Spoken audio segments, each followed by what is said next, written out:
बगलामुखी बगलामुखी पीतांबरधारी बगलामुखी। जय जगन्माता देवी बगलामुखी। ओं ह्रीं बगलामुखी वरदे सर्वसौभाग्यप्रदायिनी समस्त भक्तानां सर्वाभीष्टं साधय साधय ह्रीं ओं स्वाहा। కాలగమనానికి పరిమితులు లేనట్టుగా సూర్యమంగళం తాంత్రిక విద్యాపీఠమునందు వెలసినటువంటి శ్రీ బగళాముఖీదేవి క్షేత్రమున ప్రతిరోజు అమ్మవారికి ఆరాధనలు జరుగుతుంటాయి. ఇక్కడ 3 కాలాల పూజలు నిర్వహిస్తారు. ఉదయం, మధ్యాహ్నం, అలాగే రాత్రి, అలాగే సాయంత్రం పూట దీపారాధన చేస్తారు. 4 కాలాల పూజలు అని చెప్పవచ్చు. ఇవి చాలా సంవత్సరాలుగా నిర్వహిస్తూ వస్తున్నాం. ఇక్కడ చాలా మంది భక్తజనాలు ఇక్కడ అనగా తమిళనాడు రాష్ట్రం నుంచే కాకుండా ఇండియాలో ఉన్నటువంటి ప్రతి రాష్ట్రం నుంచి కూడా, విదేశాల నుంచి కూడా భక్తజనులు వచ్చి అమ్మవారి అనుగ్రహం పొంది, అంటే శ్రీ బగళాముఖీ దేవి యొక్క అనుగ్రహాన్ని పొంది అభీష్ట సిద్ధిని సాధించి సంతోషంగా ఇక్కడి నుంచి వెళుతుంటారు. అలా సంతసించిన వారు వారి యొక్క అనుభవాలను ఇక్కడ ఒక రిజిస్టర్లో రాసి మరీ వెళుతుంటారు. మాకు అమ్మవారి అనుగ్రహం చేత మేమనుకున్న కార్యాలలో లబ్ధి పొందాము అని. ఒకవేళ మీరు కూడా ఇక్కడికి వస్తే ఈ అనుభవాన్ని పొందవచ్చు. మహా అద్భుతమైనటువంటి అనుభవాలు ఇక్కడ చాలామంది చవి చూశారు. ఇదివరకే మీకు చెప్పాను, గత ఎపిసోడ్లో మీకు దీని గురించి చెప్పాను. దంపతులు పూజలు నిర్వహించి సంతాన యోగాన్ని ఇక్కడి నుంచే పొంది వెళ్లారు. వారి పూజలు ఫలించి సంతాన యోగం కలిగి బిడ్డకు జన్మనిచ్చారు. అంటే ఒక పూజ ప్రారంభించడానికి ముందుగా, నా ఉద్దేశం పూజ ప్రారంభించడానికి ముందు అంటే పరిహార పూజ ప్రారంభించడానికి ముందే తీసినటువంటి ఎపిసోడ్లోనే మీకు ఈ విషయాన్ని నేను చెప్పటం జరిగింది. ఆ పూజ జరిగింది. టెస్ట్ ట్యూబ్ బేబీ చేయించుకోవాలనుకుంటున్నామని వాళ్ళ జాతకం చూసినప్పుడు అవసరం లేదు, కొన్ని పరిహారాలు చేసుకుంటే గనక మీకు సహజంగానే సంతానం కలుగుతుందని కొన్ని పూజలు చేయించి, ఆ పరిహార పూజలు చేసిన తరువాత అప్పటికి ఆవిడ కన్సీవ్ కాలేదు. డాక్టర్లేమో సంతాన యోగం కలగదు అని చెప్పారట. పూజ ముగించుకుని వారి జాతకాన్ని క్షుణ్ణంగా పరిశీలించి పరీక్షించి మీకు సంతానయోగం కలుగుతుంది, అది కూడా ఆడపిల్లే పుడుతుంది, ఆవిడికి శ్రీవిద్య అని పేరు కూడా పెట్టండి అని చెప్పాను. ఎందుకు అంటే శ్రీవిద్యాదేవి ఉపాసన. బగళాముఖీదేవి అంటే శ్రీవిద్యే. శ్రీవిద్యాదేవికి 10 స్వరూపాలు. అందులో 3 ప్రధానమైన గుణములు కలిగిన స్వరూపం ఒక్కటే ఉంది, ఆవిడే బగళాముఖి. అంటే శ్రీవిద్య ఉపాసన ద్వారా జన్మించినటువంటి బిడ్డ కనుక తనకు శ్రీవిద్య అని పేరు పెట్టమని చెప్పడం జరిగింది. ఈ మధ్య 10 రోజుల క్రితం ఆవిడ ఆడపిల్లకు జన్మనివ్వటం జరిగిందని చెప్పారు. ఆ బిడ్డకు శ్రీవిద్య అని నామకరణం చేశారు. ఇటువంటి అద్భుతమైన అనుభవాలు చాలా ఉన్నాయి. మహత్తర రోగశాంతి. చాలా పెద్ద రోగం వచ్చిన వారికి ఆ రోగం పోయి పడక మీద నుంచి లేవటమే కష్టమైన వ్యక్తికి సంజీవిని హోమం చేసి నడిపించాం. ఆ వ్యక్తి ప్రతి నెల ఇక్కడికి వస్తూ ఉంటారు. బెంగళూరు నుంచి ప్రతి నెల ఒంటరిగా ఇక్కడికొచ్చి అమ్మవారి దర్శనం చేసుకుని వెళుతున్నారు. ఇలా అనేకం, ఇలా చెప్పుకుంటూ పోతే చాలా ఎపిసోడ్లు చెప్పుకోవచ్చు. ఇలా మహా అద్భుతమైనటువంటి విషయాలు, అనుభవాలు ఇక్కడికొచ్చే భక్తజనులు పొందటం జరుగుతోంది. ఇక్కడే ఎందుకలా జరుగుతున్నాయి అంటే ఇక్కడ సరిగ్గా పూజా విధానాలు నిర్వహిస్తుంటాం. మనం ఏ దేవాలయానికి వెళ్ళినప్పటికీ ఆ దేవాలయంలో ఉన్నటువంటి శక్తి, దైవం ఎవరైనా కాని, శివుడు, విష్ణువు, దేవి, ఇలా ఎవరైనా కానివ్వండి, అంటే వారికి, అంటే ఆ దైవ చైతన్యానికి సరిగ్గా పూజలు జరిగితేనే అక్కడ శక్తి కొలువు ఉంటుంది, శక్తి కొలువై ఉంటుంది. ఇప్పుడు మనం చూస్తే, ఇప్పుడు మన తమిళనాడులో కూడా ఉన్నాయి చాలా క్షేత్రాలు, మహామహాక్షేత్రాలు శక్తిహీనంగాను నిర్జీవంగా ఉంటాయి. బయట నుండి చూసినప్పుడే తెలుస్తుంది. చాలా విషయం ఏంటంటే, దరిద్రం తాండవిస్తున్న ఇంటిని చూడగానే మనందరం కనుక్కుంటాం కదా. ఒక ఇంటిలో అడుగు పెడితే ఆ ఇల్లు సుభిక్షంగా ఉందా, ఆ ఇంట్లో దరిద్రం ఉందా లేదా అని అడుగు పెట్టగానే మనకు తెలుస్తుంది. అదేవిధంగా దరిద్రాన్ని అనుభవిస్తున్న వ్యక్తిని చూసినా మనం ఇట్టే కనుక్కోవచ్చు, తను సుభిక్షంగా ఉన్నాడా, దరిద్రాన్ని అనుభవిస్తున్నాడా అని. దరిద్రం అంటే మీ అందరికీ తెలుసుగా, కష్టం. అదేవిధంగా కొన్ని పుణ్యక్షేత్రాలు, ఆ క్షేత్రంలో కొలువు తీరిన దేవతలు కూడా కష్టంలో ఉన్నారు. దానికేమిటి కారణం? అక్కడ సరైన విధానంలో పూజా విధానాలు నిర్వహించటం లేదు. ఆ పూజలు చేస్తున్నటువంటి, అంటే ఆ దైవానికి సేవలు చేస్తున్నటువంటి పూజారి కూడా, పురోహితుడు కూడా పరమ దరిద్రాన్ని అనుభవిస్తుంటాడు. ఇప్పుడు ఇదొక, దీని గురించి మనం ఏం చెప్పచ్చు? ఇచ్చి పుచ్చుకోవటం, గివ్ అండ్ టేక్ పాలసీ అని చెప్తుంటారు కదా. ఇది అటువంటిదే. భగవంతునికి మనం మనస్ఫూర్తిగా ఏదైనా ఇస్తేనే ఆయన మనకిస్తాడు.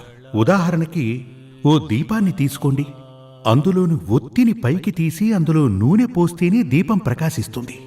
ఆ ప్రకాశమే మనకు దారి చూపుతుంది కదా. లాంతర్, ఆ లాంతర్ వెలగాలంటే ఇప్పుడు లాంతర్లు ఎవరు వాడుతున్నారు? బల్బ్ అనే మాట్లాడుకుందాం. ఇప్పుడు కరెంట్ ఉంది, మనకు బాగా వోల్టేజ్ ఉండాలి. ఆ వోల్టేజ్కి సరిపడే బల్బు కూడా ఉండాలి. లేకపోతే ఏమవుతుంది? వెలుగు చాలా హీనంగా ఉంటుంది కదా. అదేవిధంగా దేవుడు ఎవరైనప్పటికీ సరైన విధానంలో పూజా విధానాలు చేస్తేనే ఆ దైవ చైతన్యం ప్రకాశిస్తుంది. అలా శక్తివంతుడైన దేవుడే మనల్ని రక్షించగలడు. అంటే ఏ దేవాలయానికి వెళ్ళినా కొందరు చెప్తుంటారు, అవును స్వామి, నేను చాలా దేవాలయాలకు వెళ్ళాను, ఎటువంటి ఫలితం లభించలేదు అంటారు. ఇలా చూడండి, దేవుళ్ళంతా ఒక్కటే. ముందుగా ఆ విషయాన్ని తెలుసుకోండి. అన్ని దేవాలయాలకు వెళ్ళక్కర్లేదు, ఒక్క దేవాలయానికి వెళితే చాలు, ఒక్కరిని దీక్షగా ధ్యానిస్తే చాలు.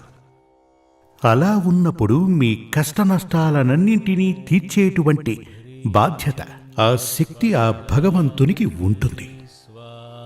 కానీ ఆ భగవంతుడే గనక శక్తిహీనుడైతే, శక్తిహీనుడైనటువంటి వాని దగ్గరికెళ్ళి మనల్ని కాపాడమంటే శక్తిహీనుడు మనల్ని ఎలా కాపాడతాడు?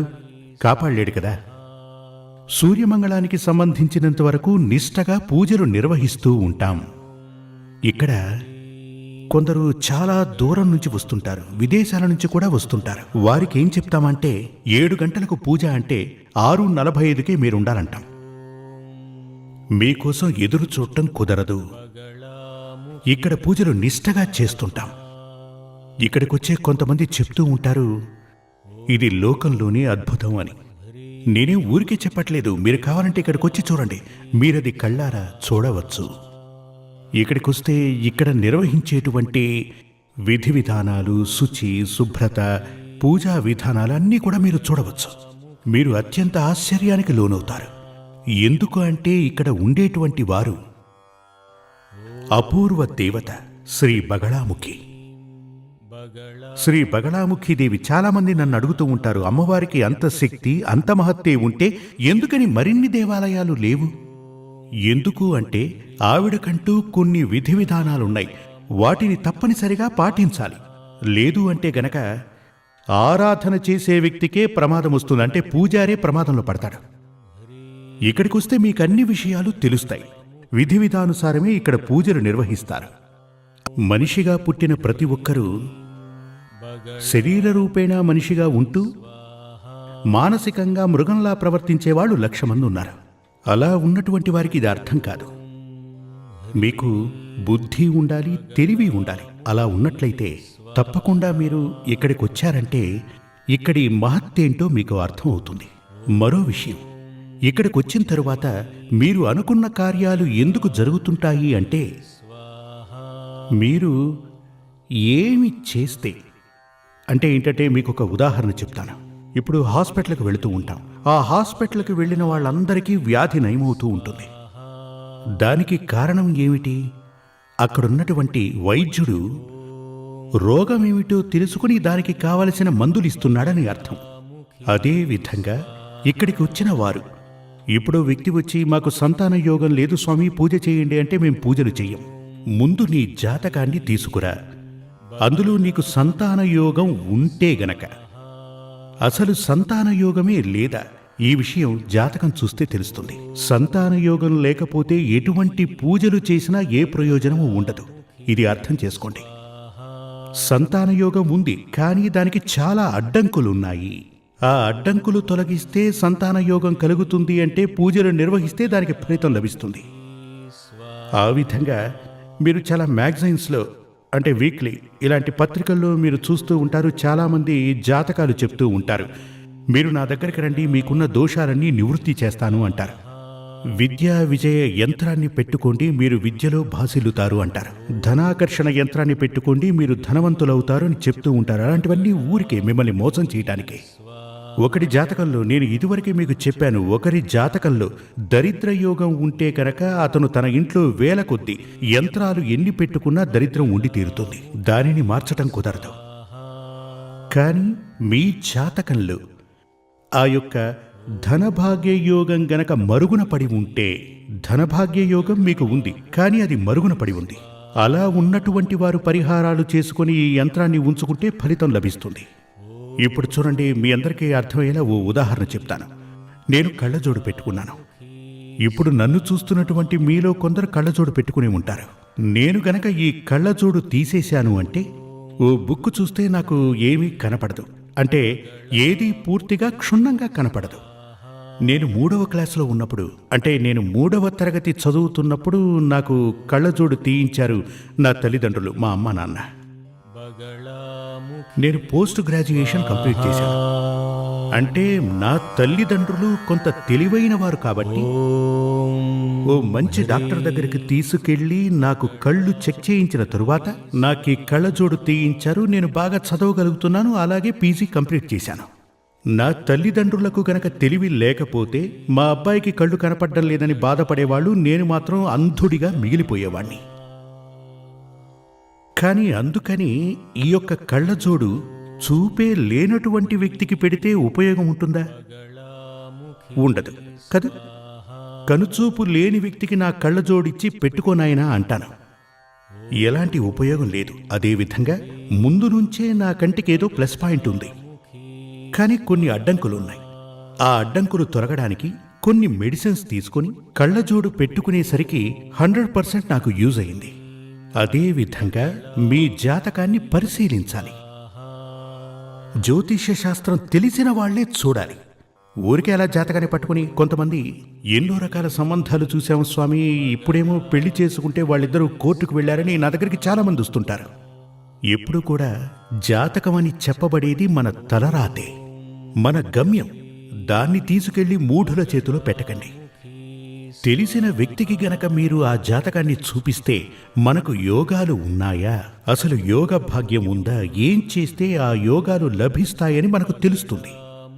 అలా కార్యసిద్ధితో ఇక్కడికి వచ్చేవారికే కార్యాలు విజయవంతమవుతున్నాయి, అనుకున్న పనులు జరుగుతున్నాయి. అదొక్కటే కాదు, దేవతలకే దేవత అయినటువంటి మహాదేవి ఉంది కదా. ఇప్పుడు మీ అందరికీ తెలిసే ఉంటుంది, ఈ కేసులవి నడుపుతుంటారు కదా. జిల్లా court, sessions court, high court, supreme court అని పైదాకా వెళుతుంటారు కదా. ఈ చిన్న చిన్న కోర్టుల్లో కొంతమందికి శిక్ష వేస్తూ ఉంటారు, పనిష్మెంట్ ఇస్తూ ఉంటారు. హైకోర్టుకు వెళితే ఏం జరుగుతుంది? హైకోర్టులో ఇంకేముంది, సరే పనిష్మెంట్ ఇస్తూ ఉంటారు. సుప్రీంకోర్టుకు వెళితే ఆ కేసుని కొట్టేస్తారు కదా. పక్కవాళ్ళు కూడా ప్రయత్నిస్తూ ఉంటారు.